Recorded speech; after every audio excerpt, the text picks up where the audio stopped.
Alô, Manos, Mano Dal Ponte, o Manos Radio Show na 92, a música nos conecta, os bons papos nos conectam aqui na 92, 984410010, manda o WhatsApp pro Maninho pra participar do Manos Radio Show. E o bruxo que eu trouxe hoje aqui, cara, eu já nem sei quantas entrevistas eu fiz com ele, já conversamos sobre sobre tecnologia, sobre vida, e hoje nós vamos falar sobre escolha, sobre carreira, né? E essa entrevista de hoje eu falo que é aquelas loucuras do destino, porque eu convidei ele para vir bater papo e de repente ele me disse que está num processo de transição. E eu faço questão de conversar isso com ele, porque ele tem 22 anos de Thomson Reuters, né, cara? Era a antiga Domínio Sistemas, para quem não lembra. Adriano Ferreira, que hoje é gerente sênior de marketing da Thomson. Bruxo, que prazer lhe receber sempre aqui para um papo. Como é que você tá? Tudo bem? Mano, tudo bem, obrigado. Primeiro, obrigado mais uma vez pelo convite, uma alegria. Eu tenho esse amor por rádio, né? Você gosta, né? Gosto. Na época de estudante de ciência da computação na Unesco, o DCE teve uma rádio comunitária, eu tinha um programa lá. Não sei, você nunca me contou. Né?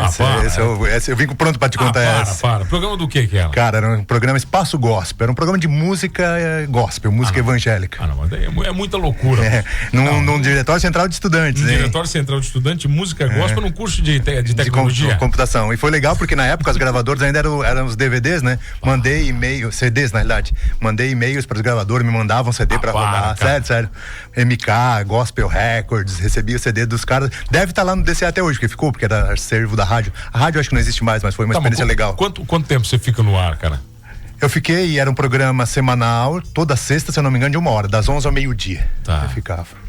Cara, massa, velho. Bom demais, cara. Não, mas aí depois nunca mais pra... Não, foi só um hobby, mas foi legal. Eu curti, fazia pauta, entrevistava algumas pessoas, tal. Então fazia bem organizado e chamava até a atenção do pessoal. Assim, poxa, normalmente o pessoal vem aqui, faz o programa de qualquer jeito, a rádio comunitária. Eu fazia bem organizadinho. Sabe que eu comecei numa rádio comunitária também, lá em Sara. Legal. Mas a minha teve um probleminha com a Polícia Federal aí, foi um pouco diferente. Ô, Bruxo, olha só, há 22 anos de Thomson Reuters, né? Antes da Thomson, sua vida começa como, cara?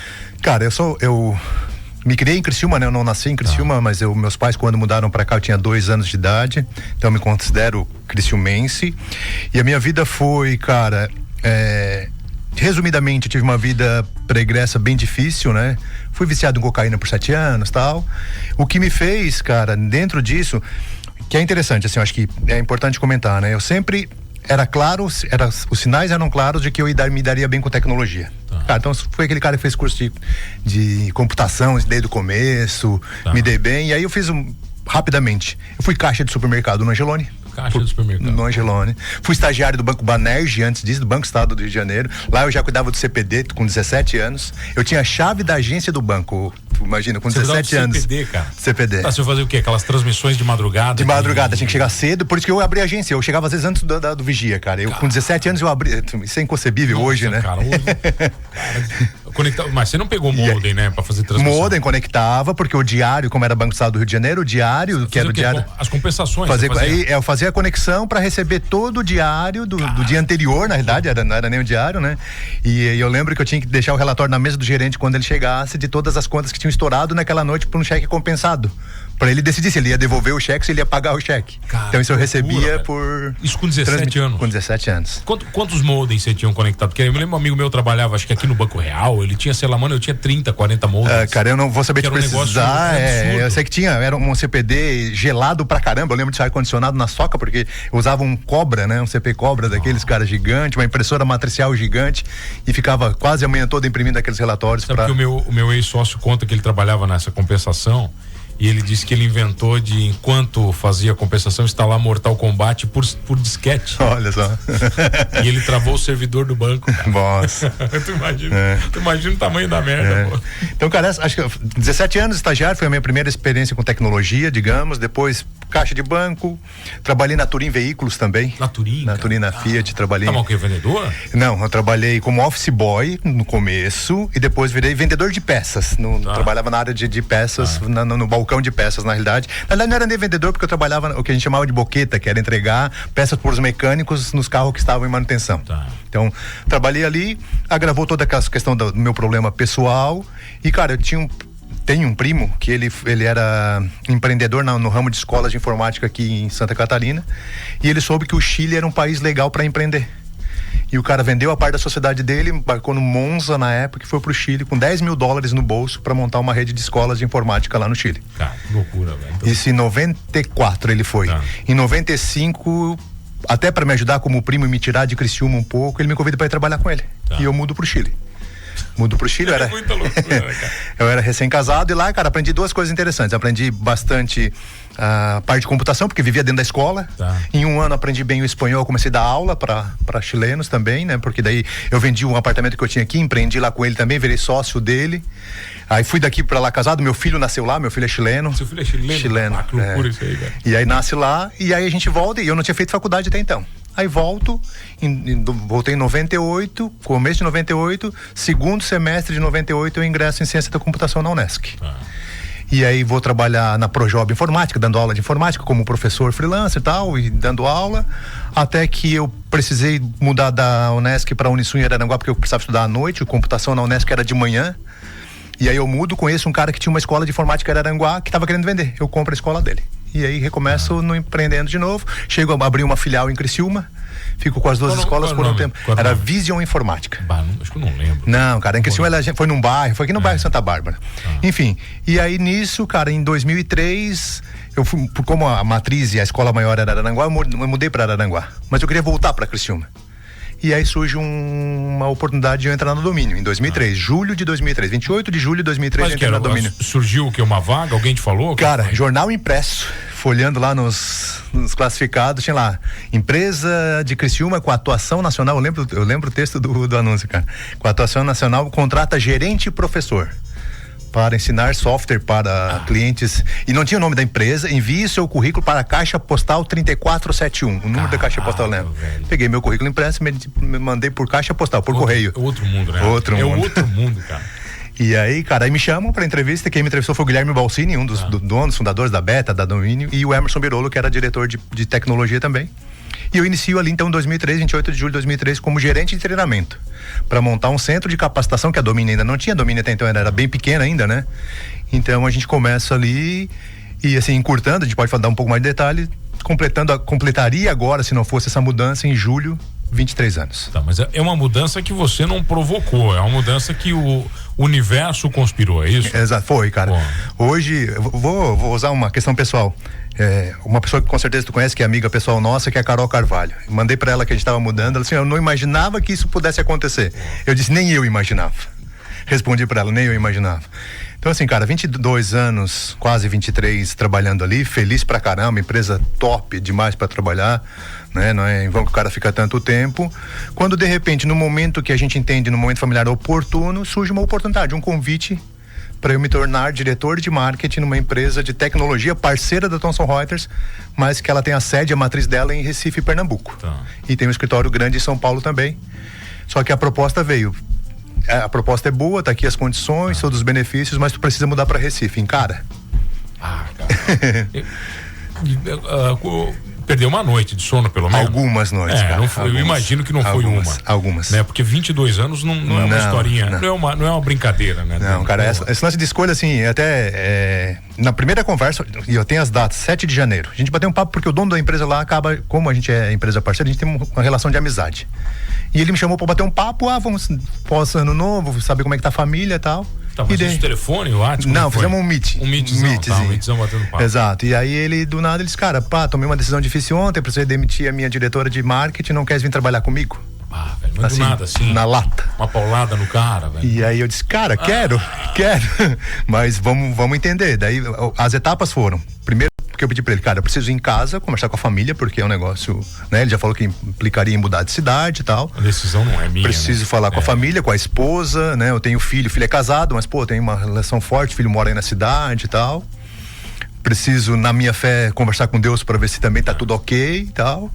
E ele, não, beleza. Aí fui pra casa, a família, minha esposa, eu sempre brinco, né? 95% dos problemas acabaram quando eu cheguei e disse pra minha esposa, recebi um convite pra ir pra Recife. Ela respondeu, eu tô de mala pronta. Pronto, acabou. Parceira de vida é isso aí, cara. Não, né, cara? Quando a esposa tá contigo, por isso que eu digo 95% dos problemas. O resto tá resolvido, né? Aí então, não tem problema, né? Cara, eu sou grato a Deus, assim, pela minha esposa, por tudo que representa essa parceria. Se hoje a gente tá conseguindo chegar onde está chegando pela graça de Deus, mas é pela parceria e pelo apoio que ela me deu em todo esse tempo. Você é um homem de muita fé, cara, eu te conheço, você está sempre envolvido. Quando é que a fé entra na sua vida de verdade? Quando ela entrou, cara, foi a minha, digamos, entrega ou transformação de vida ou conversão, como queiram chamar, aconteceu no Chile. No Chile, cara. Incrível. Na realidade, assim, a fé entrou um pouquinho antes, porque eu não dei tanto detalhe, mas quando eu tive aquele problema de vício, eu fiquei internado no centro de recuperação por 15 dias. Que era um centro de recuperação em Treviso, aqui interior, pra dentro de Siderópolis, e era um pessoal da Assembleia de Deus.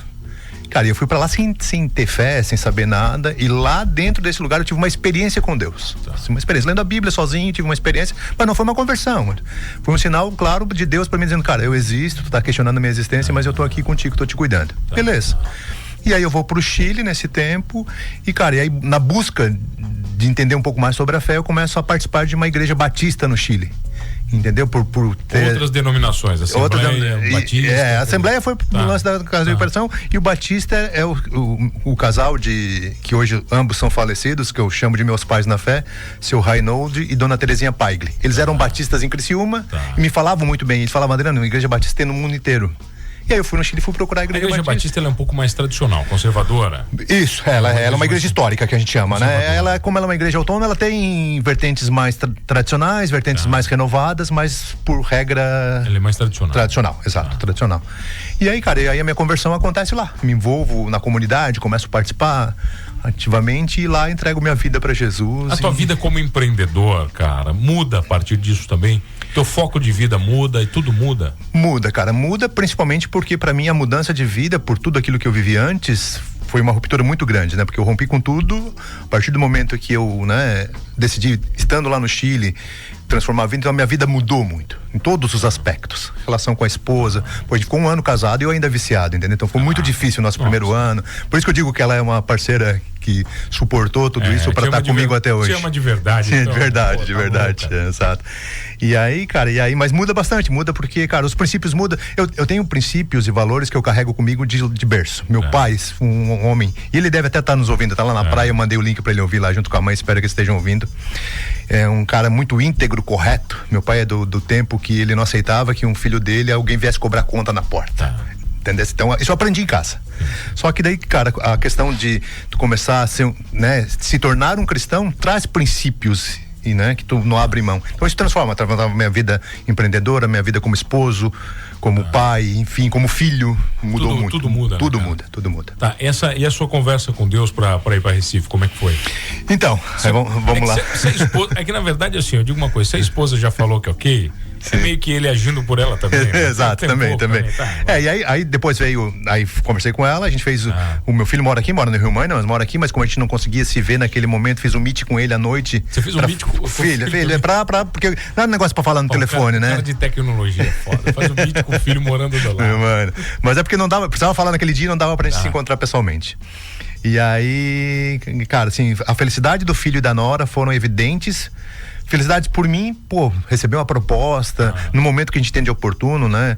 Por mais que eu diga a empresa Domínio ela é uma empresa top, a Thomson Reuters é uma empresa top, a gente estamos vivendo algumas dificuldades que não cabe aqui entrar em detalhe na área de marketing. E aí a minha nora chegou a dizer assim, sogro, eu vi que tu estava bem estressado ultimamente e tal, então que legal que vem um novo gás aí. Mas o Adriano, querendo ou não, cara, é um reconhecimento. É um reconhecimento, sem dúvida. E com certeza isso faz bem pra alma, faz bem pro ego. Faz. O cara é humano, não vou negar. Tem, cara, claro não dá. Faz, fica feliz. E aí, o que eu decidi naquele momento? Eu decidi... E aí fui conversar com o meu pastor, que é o Bruno, que esteve aqui com o Zé Bruno ano passado. O Bruno tá vivo. Imagina. No Serafim. Ele foi um dos caras que mais tentou me demover da ideia, tá? Fez um papel importante, cara. Um papel importante, assim. No sentido de, cara, considera outras coisas, né? Só um pouquinho. Ele fez, aí, devido às proporções, ele fez o advogado do diabo. É isso? Pode-se dizer isso, devido às proporções. Mas é voz de Deus sempre, mas é porque ele foi, cara, é importante a gente ter esse contraponto até pra te botar na balança, né? Dizem, cara, tem um vínculo familiar, teus pais... Tem um choque de realidade, né? Exato. Então ele trouxe esses pontos, e aí eu lembro que eu disse pra ele que, e também tinha essa decisão, isso, cara, 7 de janeiro foi uma quarta, minha conversa com o Bruno já é na sexta, então foi tudo muito rápido. E aí eu disse pra ele, cara, independente de se eu vá ou não, o que eu vou decidir fazer todo o processo até o final. Se lá no final eu achar que dá ok pra ir, eu vou, senão eu não vou. E aí, cara, aí vem essa questão de confirmações, né? Bate um papo com o RH da empresa nova. Aí tu vai, pô, eu até brinquei com ele, brinquei com o dono da empresa, disse, cara, eu nem sei que roupa vestir para um processo seletivo, faz 22 anos que eu não faço isso, né? Entendeu? Mudou muito em 22, né? Exato, a última vez eu mandei o currículo numa caixa postal impresso, cara. Então agora faço um meet com a diretora de recursos humanos da empresa. E aí fica apreensivo assim, pô, será que ela curtiu, não curtiu? No outro dia falo com o dono da empresa, cara, ela gostou de ti pra caramba. Agora tem uma segunda etapa que é eu levar o teu nome pro conselho da empresa, porque por mim tá tudo ok, porque ele é um dos sócios, ele é do conselho, esse cara que me convidou, mas ele é um sócio, ele é o CEO sócio. Ele tinha preciso levar pro conselho, porque o conselho pode ver algum impedimento do teu nome e tal. Leva o meu nome pro conselho. Existe uma relação de parceria também. Exato, tudo isso, exatamente. Muita preocupação e muita ética da parte deles de, cara, fazer tudo muito transparente. E aí ele leva o meu nome pro conselho e me liga no fim da reunião, ó, teu nome foi aprovado por unanimidade no conselho. Ô Adri, mas também é o seguinte, cara, empresa grande não tem pessoalização das coisas. Exato. Cara, é diferente. É tudo muito profissional. Exato. Então tem um diretor talvez que vai ficar triste, mas, velho, é profissional. Cara, faz parte do processo, né? Exato, cara, eu acho que é isso. E combina agora, nessas, assim, como é que foi essa relação de buscar a resposta de Deus, isso pra mim foram respostas que Deus foi dando. Né, da diretora gostar de mim, do conselho aprovar meu nome, e a última etapa era eu falar com o VP da Domínio, que é o Marcondes, que é um cara aqui de Criciúma, cara que eu trabalho com ele há 22 anos, ele não é meu chefe direto, mas, cara, tenho muito respeito e admiração por ele, e eu não tinha, assim, expectativa nenhuma, eu não sabia o que esperar da reação dele quando eu fosse falar com ele. Inclusive o Henrique, que é o da CIEG, da empresa que me convidou, quer que eu fale com o Marcondes? Eu digo, não, cara, acho que é um dever meu, é meu dever falar com ele. E aí, quando eu falo com ele, ele entre algumas palavras que ele usou, ele disse, pô, é difícil pra caramba perder um cara com 22 anos de casa. Tu não tá no momento de instabilidade, tá tudo certo. Não tem não problema, tá risco, né? Não tá correndo. Mas, cara, se é bom pra ti, quem sou eu pra dizer que não? Cara. E aí, ali foi a minha decisão. Aí deu, acabou. Fui. Ó, tem um abraço pra você da Nadir Zappellini, mano, um abraço pra ti, pra todo mundo da rádio, pro meu irmão Adriano que tá aí com vocês. Um abraço, minha irmã, Nadir, minha irmã. Tem uma só? Não, nós éramos em 4, perdi um irmão em 2023, hoje eu tenho 2 irmãs e eu. E você ainda? A Nadir, a Eliane, sou mais novo, sou caçula. Mas então, puxa saquismo, então. Então tá. Então já dá pra entender, dá pra entender por que tu é assim. A Nadir vai rir, eu sou o my baby da minha mãe. Tem isso, Nadir, tem isso também, ele tem carinha de caçula. Não, velho, quando você fala sobre carreira, eu acho que isso é difícil pra todo mundo, né? E pra mim, fazer uma transição de carreira de um modo profissional, humano, né? Sim. Principalmente baseado em valores, pra mim é mais difícil ainda. Sim, porque, difícil. Cara, não é só sair, né? Você tem que deixar o jargão da porta aberta, né? Mas você tem que fazer. Você tem 22 anos de história, você não pode fazer isso de uma forma ríspida, né? É isso, cara, e assim, ó, quando na minha conversa com o Marcondes eu deixei isso muito claro pra ele, eu disse, cara, eu quero sair, não é nem com as portas abertas, eu quero sair com as portas escancaradas daqui. Então, assim, cara, eu tô pronto pra ir pra lá, vou ganhar mais lá, os benefícios são bons, mas eu fico aqui até quando tu falar que eu preciso estar aqui. E eles, cara, fica com a gente até final de março pra fechar o primeiro trimestre e tal. Eu digo, cara, fechou. Fechou, tô aí até 31 de março, então... Se bobear, ainda tu faz o teu sucessor, né? Essa é a ideia, estão em busca do sucessor, deve dar tempo. Mas né, eu acho que isso pra mim é plenitude, tá? Exato. Você fazer o seu sucessor, eu acho que pra mim isso é a plenitude total de um encerramento de ciclo perfeito, né? Exato. Sabe, eu acho que isso é a porta... É a porta escancarada, né, cara? É isso. Cara, então assim, saiu muito bem, aí depois teve uma etapa que foi aí comunicar a minha chefe atual, que ela é vice-presidente de marketing para América Latina, mas para ela eu fui comunicar a minha saída, assim, meio que não fui pedir autorização, porque, cara, para mim eu devia pro Marcondes esse pedido de opinião. E também para ela foi bem difícil, porque ela é uma gestora de 1 ano e pouco de casa, pô, o que eu poderia ter feito diferente para não te perder? Entendi. Então, ela ficou, né? Porque na gestão, queira ou não queira, na gestão dela é que eu tô saindo, né? Entendeu? Mas E pede um cara. Agora pra você ver como é que é, né, cara, o mundo. Te falei, pô, eu te liguei, eu na verdade pedi pro Igor trazer você pra gente falar sobre vida, sobre negócio. E de repente você me questiona assim, mano, eu tô no encerramento de ciclo. Eu falei, não, cara, então é o universo conspirando pra um bom papo, cara. E não acabou, velho. Aqui não dá tempo pra mais falar nada, só pra dizer, cara, que muito orgulho aí de estar com você nesses anos todos aí, que a gente teve oportunidade de conversar e sempre papos maravilhosos sobre tecnologia, sobre vida, né? Desejamos aí pra você sucesso nessa jornada. Obrigado. Que acho que não vai te faltar, capacidade não lhe falta, você sabe disso, né? Acho que não sou eu que vou lhe dizer isso, mas é um mundo novo, né? Exato. E você tem que estar aberto a esse mundo novo, né? Eu acho que só é importante até pra gente fechar, mano, que acho que esse é um ponto importante. Como a empresa entende o meu vínculo com a cidade, a empresa nova, ela me deu a oportunidade de a cada 3 meses estar em Criciúma e trabalhar uma semana remoto daqui. Legal também. Entendeu? Então vou estar por aqui ainda. Então faz o seguinte. Mas assim, a cada 3, 4 meses vou estar por aqui. Então faz o seguinte, você vai senta na cadeira lá, entendeu? No primeiro trimestre você volta aqui pra nós conversar. Fechou? Combinado. Entendeu? Aí você me conta um pouquinho. Combinado. Essa mudança do Recife. Você tá em outro ambiente, você tem novas cabeças, novos ares, né? Legal. Aí te falei, cuidado com o mar, né? Boa viagem não dá. Não dá, né, cara? Adri, obrigado, cara. Sempre um prazer. Obrigadão, cara. Obrigado pelo tempo aí também. Um abraço pra toda a audiência aí da rádio. Grande Adriano comigo aqui, grande bruxo Adriano Ferreira, ele que é gerente de marketing gerente sênior de marketing da Thomson Reuters, né? Num processo de migração de carreira, escolhas. Depois ele volta aqui pra gente conversar mais, né? A tua irmã tá rindo aqui, acho que ela tá concordando. E não esqueça de uma coisa nesse programa, somos todos humanos.